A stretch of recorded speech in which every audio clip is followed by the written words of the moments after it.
Bom dia, turma. Tudo bem? Pessoal, nós entramos então no último estudo do ano, que é o estudo dos gases, né? Estado de um gás, tá? Então, vocês lembram lá dos três estados físicos da matéria? Sólido, líquido e gasoso. O gás, qual que é a característica do estado gasoso? Então, no estado gasoso, as partículas, átomos ou moléculas, encontram-se muito mais afastadas uma das outras do que no estado líquido e sólido. Isso ocorre porque a coesão entre as moléculas, nesse estado físico, é muito pequena e praticamente não há interação entre elas. Dessa forma, apresenta um elevado grau de mobilidade. A movimentação livre de maneira contínua e desordenada em todas as direções e sentidos é a explicação científica para o fato de uma mesma massa de substância ocupar um volume muito maior do que nos demais estados físicos da matéria. Então vejam como existe uma desordem aqui entre a representação das moléculas desses ou dos átomos, né, dessa substância no estado gasoso. Então, o que acontece? Essas moléculas, né, elas têm movimentação de forma contínua e desordenada, e em todas as direções. E elas ficam colidindo de forma constante e uniforme contra as paredes, né, internas do recipiente. Então, isso aqui é uma desorganização onde as moléculas elas vão ficar batendo aqui, né? Elas não estão com uma grande coesão, elas não estão ordenadas como é no estado sólido. Não sei se vocês lembram lá das aulas do início do ano, tá bom? Pessoal, quais são as variáveis de estado, né? Quais são aquelas grandezas que influenciam em um gás? Então, são três grandezas que nós estudaremos: pressão, temperatura e volume, tá? Então vejam aqui, ó, a pressão. Esse experimento de Torricelli, né? Torricelli comprovou que a atmosfera exerce pressão e percebeu que a pressão atmosférica pode ser medida por meio da altura da coluna de mercúrio. Obteve, portanto, a primeira unidade para medir a pressão, a altura em milímetros de uma coluna de mercúrio representada por milímetros de mercúrio. Pessoal, o que o Torricelli fez? Ele pegou, né, e ele colocou aqui um mercúrio em um frasco e ele mergulhou como se fosse um tubo de ensaio, uma coluna aqui, ó, fechada. E ele não deixou entrar ar aqui dentro, tá? Não deixou entrar ar. E daí ele mergulhou essa coluna aqui. O que ele observou? Ele observou que o ar, né? O ar ele exerce uma pressão sobre a superfície do líquido, aqui no caso o mercúrio, onde elevou, ele fez a nível do mar, né? A 0 metro de altitude. Então ele observou que a pressão atmosférica elevava essa coluna de mercúrio a uma altura de 760 milímetros, tá? Ou 76 centímetros. E isso foi determinado como pressão atmosférica ao nível do mar. A pressão atmosférica, então, ela pode ser representada, né, pelo experimento de Torricelli, em 760 milímetros de mercúrio, e a nível do mar, uma atmosfera. É importante lembrá-los, né, que à medida que se você tem, né, uma montanha, à medida que você sobe essa montanha, vai diminuir a pressão do ar, porque a coluna de ar sobre a superfície ela vai ser menor, tá bom?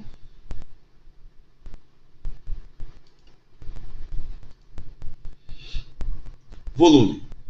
Então, devido à compressibilidade e à expansibilidade do estado gasoso, pode-se dizer que em qualquer situação o volume do gás é o volume do recipiente que o contém. Assim, o volume é a porção do espaço ocupado pela massa gasosa.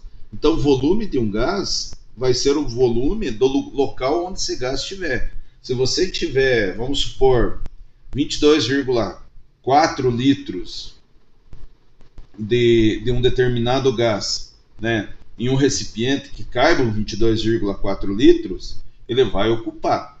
Agora, se você conseguir colocar ele num recipiente aí pela metade, 12,2 litros, né, ele vai poder ocupar esse volume, né, porque o gás tem essa questão da compressibilidade ou da expansibilidade, tá? Se você libera, né, o ar de uma bexiga no ambiente, esse ar vai ser dispersado no ambiente onde ele está, tá bom? Então, quais que são as relações entre as unidades? Vocês lembram lá que de pressão a gente viu que era a atmosfera, que corresponde a 760 milímetros de mercúrio. Barômetro de mercúrio, né, vai ser o aparelho que vai aferir a pressão atmosférica, tá? Então, assim, pessoal, de volume, acho que não é novidade para ninguém, né? Que vai ter 1 decímetro cúbico que corresponde a 1 litro, 1 centímetro cúbico corresponde a 1 mililitro, e 1 litro corresponde a 1000 mililitros e 1000 centímetros cúbicos. Ah, professor, quando que eu uso mililitros e quando que eu uso centímetros cúbicos? Centímetros cúbicos geralmente é utilizado para sólido, líquido e gasoso, mais para sólido, e mililitros é utilizado mais para líquido e gasoso.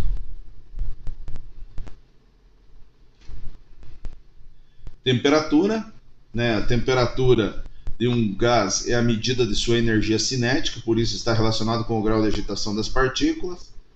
As escalas termométricas mais comuns utilizadas para medir a temperatura é a escala Celsius, né? A escala adotada como padrão pelo Sistema Internacional de Unidades é chamada de escala absoluta ou Kelvin. Escala absoluta ou Kelvin, a relação é a mesma, tá, pessoal? Entre essas duas escalas, a unidade Celsius e Kelvin. Só que Kelvin, eles quiseram chegar ao zero absoluto. O que significa zero absoluto? Zero absoluto é você chegar à temperatura onde uma partícula ela não vai ter agitação nenhuma, né? Mas é muito difícil chegar a isso a nível prático, tá? Então, se subentendeu-se o quê? Né? As escalas, né? O zero absoluto do Kelvin, aqui ó, a escala Kelvin, corresponde a menos 273,15 graus Celsius, tá? Então essa é a relação. Então toda vez que você quer transformar uma temperatura de Celsius para Kelvin, você adiciona uma escala de 273. Então vamos supor lá, 0 graus Celsius em 0 graus Celsius em Kelvin é quanto? É 273,15 Kelvin. Entenderam? 273,15 Kelvin corresponde a 0 graus Celsius. No Kelvin não existe valor negativo. Então, por exemplo, não tem menos 2 graus, como tem na escala Celsius, menos 2 graus Celsius, menos 5 graus Celsius. Né? O zero absoluto é zero absoluto na Kelvin. Não existe valor menor do que zero. Então vamos para as transformações gasosas. Então a primeira transformação, então a gente vai relacionar agora essas três transformações. Antes eu vou mostrar um vídeo para vocês. Então, turma, com base nas equações que relacionam as três transformações gasosas a uma quantidade fixa de gás, pode-se obter uma equação geral que relaciona as três variáveis de estado, pressão, volume e temperatura, quando nelas ocorrerem modificações simultâneas. Vamos Ao ver. comprimir o gás rapidamente, todos os seus parâmetros mudarão. O volume diminuirá, enquanto a temperatura e a pressão aumentarão. Qual será a temperatura final do gás? Podemos conseguir o mesmo efeito comprimindo o gás isotermicamente a um determinado volume e, em seguida, aquecendo-o até que ele chegue à pressão necessária. As equações dos dois processos fornecerão uma equação idêntica à equação de estado do gás.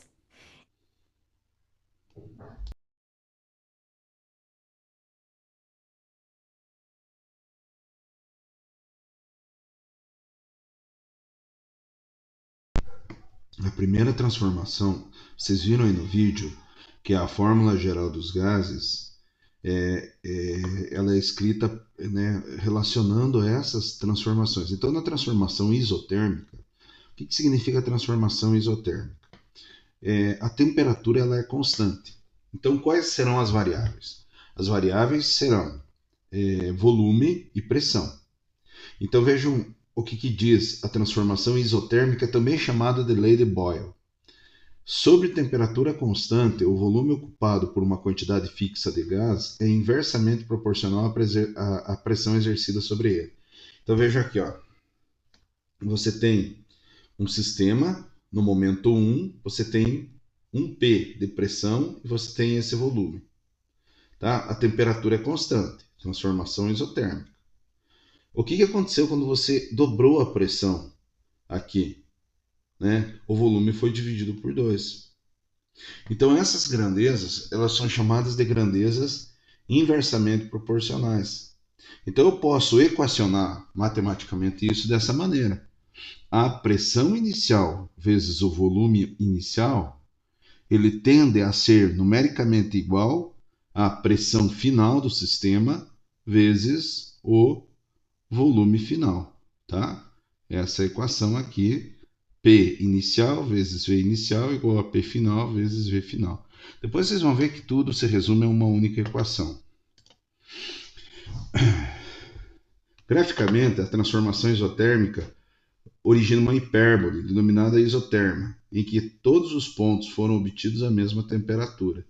Então, aqui o eixo Y da pressão, o eixo X do volume, né? E à medida que está aumentando que está diminuindo o volume, né? A escala de volume está diminuindo, está aumentando a pressão. E a mesma coisa, à medida que está diminuindo a pressão, está aumentando o volume. Deixa eu ver se não tem nenhum efeito aqui.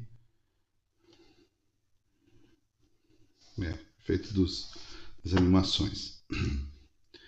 Transformação isobárica. Barômetro é a unidade que mede pressão. Então a pressão ela vai ser constante nessa transformação. Quais são as grandezas que vão alternar aqui? As grandezas que irão alternar são temperatura e volume.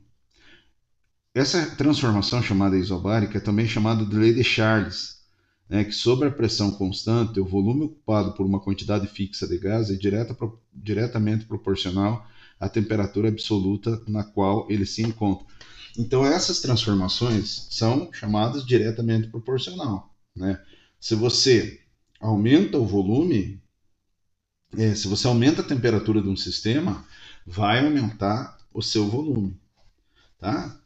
Então, veja, a pressão constante é um P aqui, percebo que esse êmbolo é móvel, tá, um P, mas o que ele fez? Ele fez o aquecimento aqui do sistema 1. Ao aquecer o sistema 1, né, vai existir uma maior agitação dessas moléculas, que vai ocorrer a expansão desse sistema movimentando o êmbolo, né? Então você tem uma constante da relação volume pela temperatura. Então a gente pode escrever o gráfico: o volume inicial divididos pela temperatura inicial é igual ao volume final divididos pela temperatura final.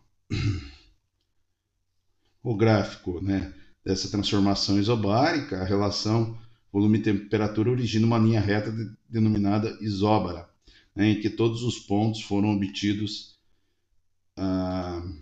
a mesma pressão.